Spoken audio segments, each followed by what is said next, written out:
All right, folks, get ready to loosen your belts a little bit because today we're taking a deep dive into Tokyo, a city that's truly a foodie's dream come true. You got that right. And we're going way beyond just sushi and ramen, although you definitely can't miss those. Of course not. But we're talking about really unlocking those culinary secrets that Tokyo has, from street food stalls to those incredible Michelin-starred restaurants. Yeah, and giving you a real taste of what this city has to offer, not just the food, but the whole experience. Exactly, yeah. So think of this deep dive as your ultimate guide to navigating Tokyo like a local. Mastering their transportation system, Oh, yeah, that's supposed to be amazing. respecting the cultural customs, all while keeping an eye on that budget. Got to be smart, got to be smart. So let's start with the basics. When is the best time to embark on this culinary adventure? I hear Tokyo seasons each have their own unique charm. Absolutely, yeah. Spring, specifically March to May, is when the city just explodes in these pink cherry blossoms. It's really magical. Oh, wow. Sounds beautiful. It is, but it also means peak tourist season, so be prepared for some crowds. I can imagine. What about autumn? Autumn, from September to November, offers pleasant weather, and you get that vibrant fall foliage. Ooh. It's a great time to explore the city's parks and gardens while enjoying some of those seasonal specialties. Sounds picturesque. Yeah. But I've heard some travelers rave about those winter vibes in Tokyo. What about that? Winter can be a really unique experience with opportunities for skiing in the nearby mountains, and you can cozy up in a traditional onsen. Oh, I've heard about those. The hot springs, yeah. Just be prepared for the chilly temperatures. Yeah, trade-offs, trade-offs. So we've got beautiful blossoms, crisp autumn air, and cozy winter escapes. What about summer?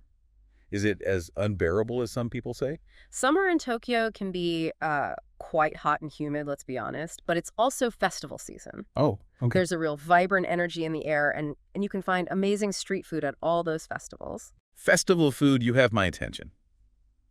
All right, so once we've chosen our ideal season, let's talk about navigating this sprawling metropolis.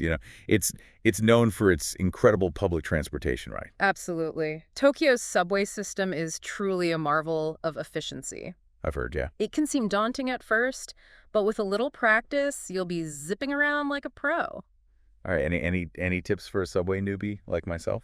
I highly recommend getting a prepaid IC card like a Suica or a Pasmo. Okay. You can use them on subways, buses, even some vending machines. It's super convenient. Makes it easy. Speaking of breezes, are buses a good option for getting around? Yeah, buses are great for those shorter distances or for those scenic rides if you want to stay above ground. Makes sense. And if we want to venture beyond Tokyo, I'm thinking day trips to those picturesque towns we talked about earlier. In that case, you'll want to utilize Japan's extensive train network. Yeah, I've heard it's quite extensive. The Shinkansen, or the bullet train, is famous for its speed and comfort, and it connects major cities in record time. Speed and comfort, sign me up. Okay, what about taxis? Are they a viable option in Tokyo? Taxis are readily available, but they can be quite expensive, especially if you're traveling longer distances. Yeah. So I'd recommend using them only when absolutely necessary. All right, good to know.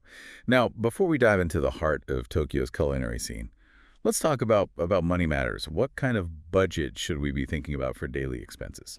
Tokyo can be surprisingly affordable if you're smart about your spending. Okay, that's good. For meals, you can expect to pay anywhere from $500 to $2,000. That's roughly $4 to $18 USD, depending on, where you eat. So we can find delicious food without breaking the bank. That's good news. What about accommodation? Accommodation costs can vary greatly depending on, your preferences and what level of comfort you're looking for. You can find budget-friendly hostels for around $3,000 per night, or splurge on, luxurious hotels for upwards of $20,000. So whether we're backpacking or living the high life, there's something for every budget. What about those little expenses that can sneak up on you? Transportation, souvenirs, those matcha lattes we're sure to be craving. Yeah, good point. For transportation, you want to budget around $200 to $400 per subway or bus ride. Okay. Souvenirs, well, they can range from a few hundred yen for those small trinkets to thousands of yen for those more elaborate items. All right, so we've got transportation, accommodation, and souvenirs covered. What about those must-try culinary experiences? Are we going to be splurging on every meal? Not at all. One of the amazing things about Tokyo is the sheer variety of affordable food options. Yeah. Street food is a must-try, with vendors offering everything from savory takoyaki, those octopus balls, to sweet taiyaki, the fish-shaped pastries. Now you're speaking my language. I'm already picturing myself strolling through those bustling street markets, trying all the delicious snacks. What else should we add to our must-try list? Well, you can't talk about Tokyo without mentioning ramen. Of course, yeah. From the rich and creamy tonkatsu broth to the lighter shoyu and miso varieties, there's a ramen for every taste bud out there. Ramen is definitely at the top of my list. Wow. But I'm also curious about those hidden gems, those dishes that only true Tokyoites know about. You're asking the right questions. Got to dig deeper. One dish you absolutely must try is manjiaki. Okay. It's a savory pancake-like dish that's cooked on a hot griddle right at your table. Ooh, sounds fun. Yeah, it's a fun and interactive experience, and the flavors are incredible. Mojaki it is. I love those interactive dining experiences. Okay, so we covered transportation, budgeting, and even touched on some must-try dishes. But before we get lost in this culinary maze that is Tokyo, let's talk about etiquette. What are some cultural customs we should be aware of? Respecting Japanese customs is crucial. Of course. When visiting temples and shrines, it's important to dress modestly, covering your shoulders and knees. You'll also need to remove your shoes before entering. Got it. Dress modestly and respect the sacred spaces. Okay. Any other etiquette tips to keep in mind? Yeah, while Tokyo is a modern city, cash is still king. Okay. Not all places accept credit cards, especially smaller establishments and traditional shops. So it's always a good idea to have some yen on hand. What about tipping? Is that customary in Tokyo? Tipping is not customary in Japan, and it can even be considered rude. Oh, wow. So resist the urge to leave extra money. The price you see is the price you pay. Interesting. So no need to calculate those percentages. Are there any particular phrases or greetings we should learn to show respect and facilitate interactions? Learning a few basic Japanese phrases can go a long way. Yeah, definitely. Konnichiwa for hello, arigato for thank you, and sumimasen for excuse me. Those are a great start. Okay, so dress respectfully, carry cash, and brush up on our Japanese phrases. What else should we be aware of to avoid any faux pas? Yeah, eating or drinking while walking is generally frowned upon in Japan. Okay. It's considered rude, so be mindful of your surroundings and find a designated spot to enjoy your snacks. So no smacking on the go. Got it. Any other things we should avoid doing in Tokyo? Talking loudly on public transportation is also considered impolite. Makes sense. It's best to keep your conversations quiet and respectful of those around you. Makes sense. It's all about being mindful and respectful of others. Are there any specific things we should pack to make our Tokyo adventure smoother? Comfortable shoes are a must. You'll be doing a lot of walking, from exploring temples to navigating those bustling shopping streets. Noted. My walking shoes are already packed.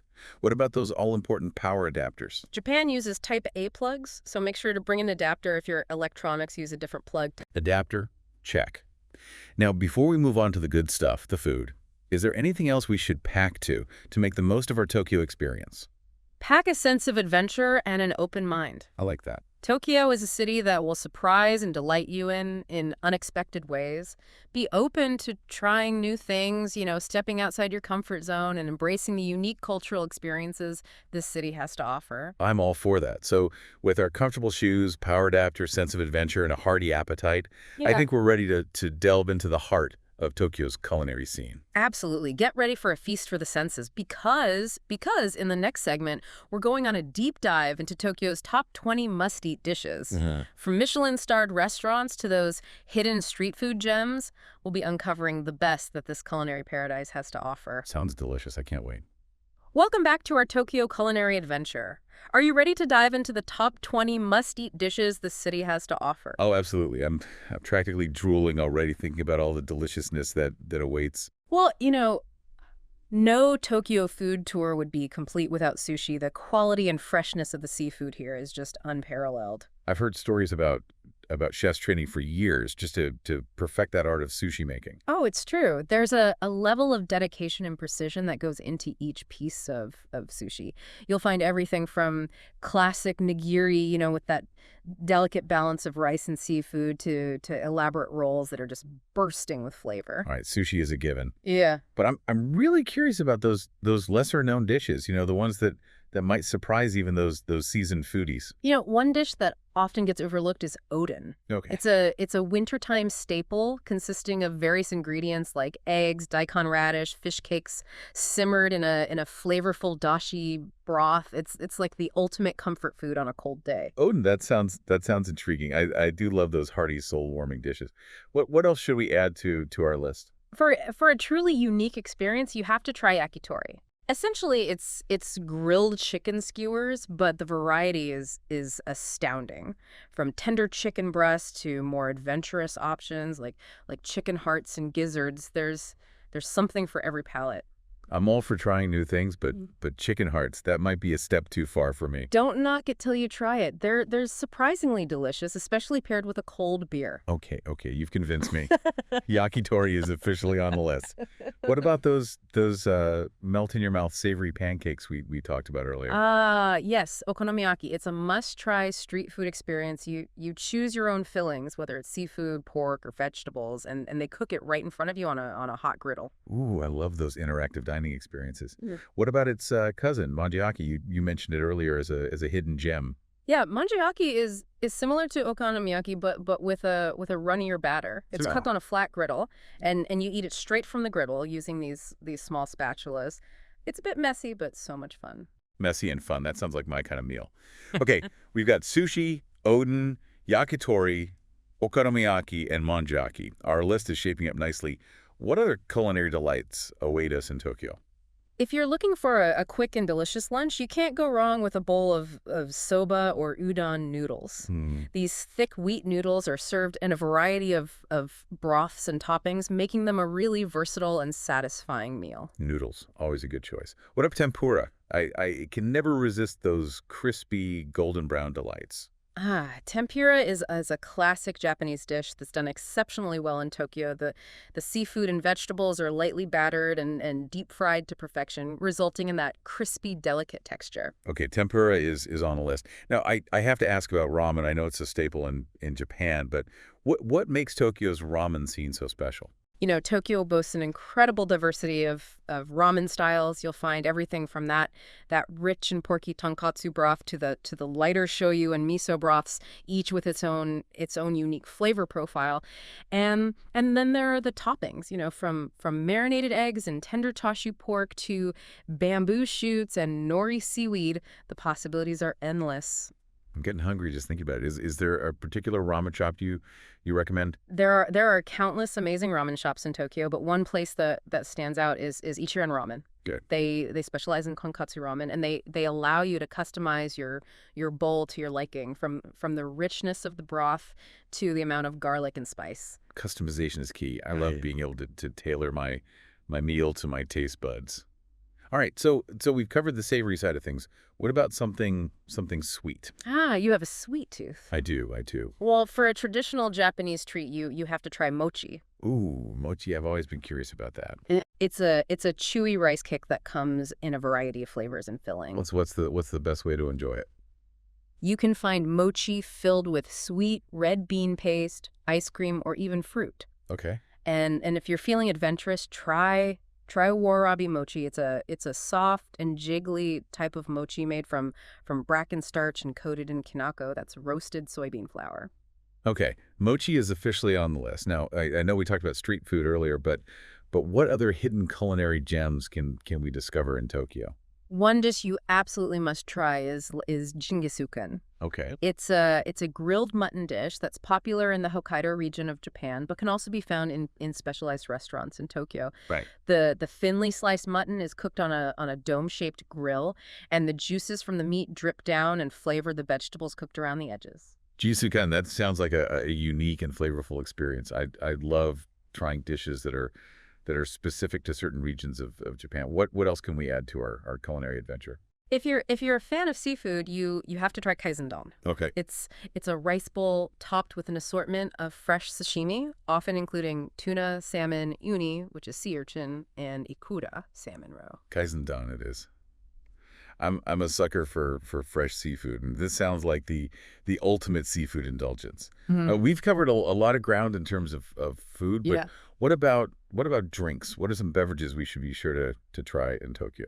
Besides the obvious choices like sake and Japanese beer, Right. you should definitely try matcha. Matcha. Okay. It's a finely ground powder of green tea that's whisked with hot water to create a frothy, slightly bitter beverage. It's a staple in Japanese culture and can be found in everything from traditional tea ceremonies to modern matcha lattes and ice cream. Intrigued. I've heard it's packed with antioxidants and health benefits. Mhm. Is there a particular place you recommend for experiencing matcha in Tokyo? For a traditional tea ceremony experience, I recommend Happo and Garden. It's a beautiful Japanese garden located in the heart of Tokyo where you can enjoy a serene tea ceremony and learn about the history and ritual surrounding this ancient tradition. A tea ceremony in a beautiful garden.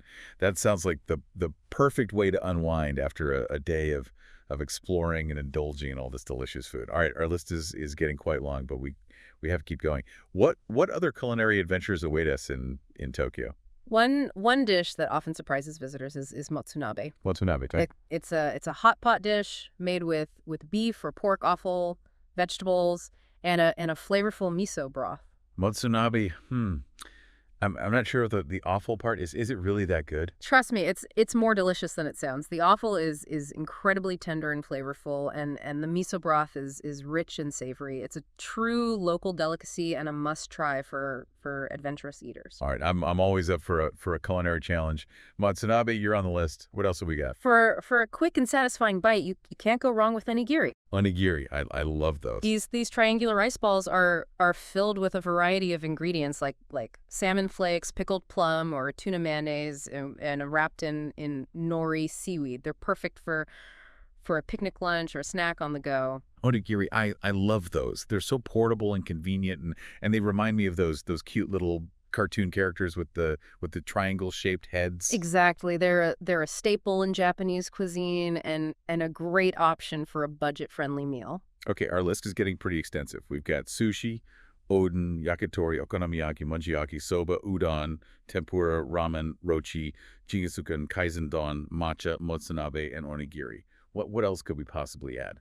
Well, for a truly unique and unforgettable experience, you have to try fugu. Wait, fugu, isn't that the poisonous pufferfish? Yes, but fear not. Only licensed chefs are allowed to prepare fugu, and they undergo rigorous training to remove the toxic parts of the fish. It's considered a delicacy in Japan and is said to have a delicate, slightly sweet flavor. Fugu, that's definitely one for the bucket list, but I think I'll leave that one to the professionals. All right, so we've covered a wide range of dishes, from street food favorites to high-end delicacies. Any final culinary gems you want to share with us before we wrap up this segment? For a taste of old school Tokyo, you have to try shankonabe. Okay. It's a hearty stew that was traditionally eaten by sumo wrestlers. Oh, what? It's packed with protein and vegetables, making it a filling and nutritious meal. Shankanabe, the sumo wrestler's stew. I love it. That brings us to our final dish, doesn't it? It does. And for our last culinary adventure, we're going sweet again. You have to try kakigori. Okay. It's a Japanese shaved ice dessert that's topped with a variety of syrups, condensed milk, and sometimes fresh fruit. It's the perfect way to cool down on a hot day. Kakigori, that sounds refreshing, and Yeah. it's a great way to end our culinary journey on a sweet note. So there you have it. Our top 20 must-eat dishes in Tokyo. Oh. From sushi to ramen to kakigori, the city truly offers something for every taste bud and budget. You know, we've covered a lot of ground in this segment, but Right. there's still so much more to explore in Tokyo. In our final segment, we'll delve into some hidden gems and local secrets that will take your Tokyo experience to the next level. I can't wait. Let's do it. All right, we've tasted our way through Tokyo's top 20 must-eat dishes, but I have a feeling there's more to this culinary adventure than meets the eye. What hidden gems and local secrets can you let us in on? You're absolutely right. There's always more to discover. Tokyo's culinary scene is constantly evolving with new trends and hidden alleyway eateries popping up all the time. Ooh, alleyway eateries. That sounds intriguing, like little culinary speakeasies tucked away from the main streets. Exactly. And that's where you'll often find some of the most authentic and innovative food experiences. For example, have you heard of yokocho alleys? Yokocho alleys. Those Yeah. those sound familiar, but I can't quite place them. They're narrow, nostalgic alleyways, often lined with tiny bars and restaurants, each with its own unique character and specialty. They offer a glimpse into old world Tokyo and a chance to rub shoulders with locals. Sign me up. That sounds like the perfect place to experience Tokyo's authentic nightlife and savor some local delicacies.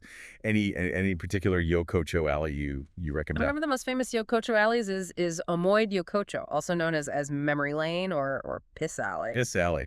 That's a rather colorful nickname. Yeah, it's a bit of a historical relic, but don't let the name deter you. This alley is packed with tiny yakitori joints and bars, each with its own loyal following. Yakitori and history, a winning combination. What other hidden gems should we explore? If you're looking for a truly offbeat experience, head to Shinjuku Golden Gai.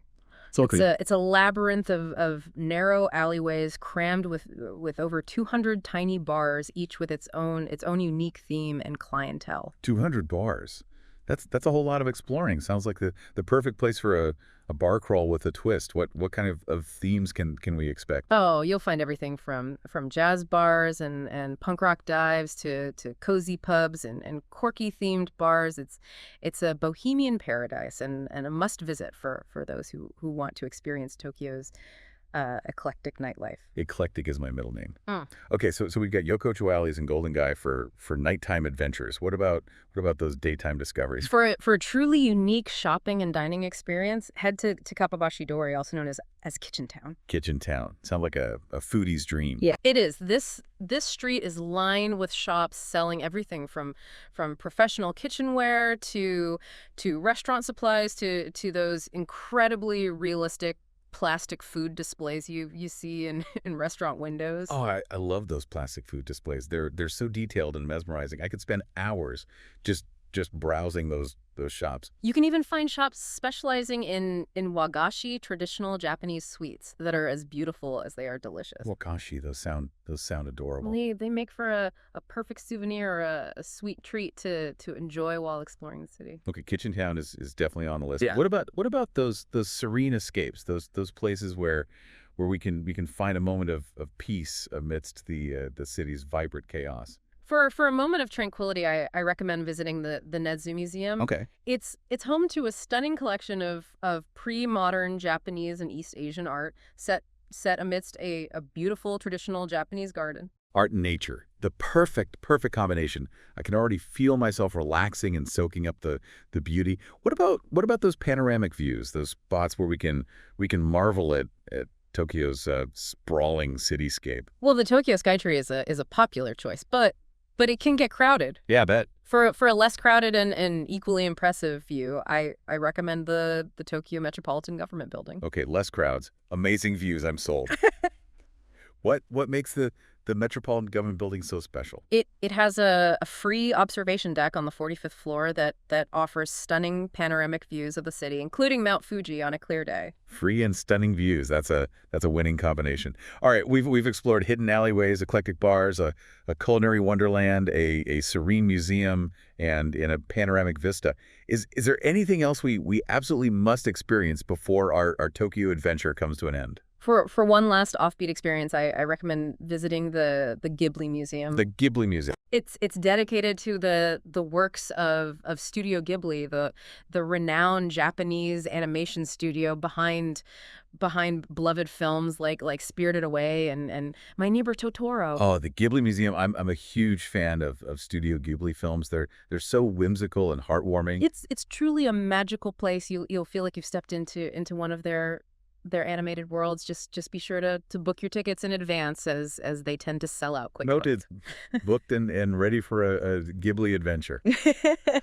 Okay, so So we've covered a lot of ground in this deep dive into Tokyo, from must-eat dishes to hidden gems and local secrets. We've uncovered a treasure trove of experiences. I hope we've inspired you to create your own Tokyo adventure, one that combines, culinary delights with cultural explorations and offbeat discoveries. We've definitely given our listeners a taste of what Tokyo has to offer, from the bustling street markets to the serene gardens and Yeah. the eclectic nightlife. Remember, Tokyo is a city that rewards curiosity and a sense of adventure. Don't be afraid to step outside your comfort zone, try new things, and embrace the unexpected. So to our listeners, pack your bags, grab your chopsticks, and get ready for an unforgettable adventure in Tokyo. It's a city that will captivate your senses, challenge your perceptions, and leave you with memories to savor long after you've returned home. Safe travels. Sayonara.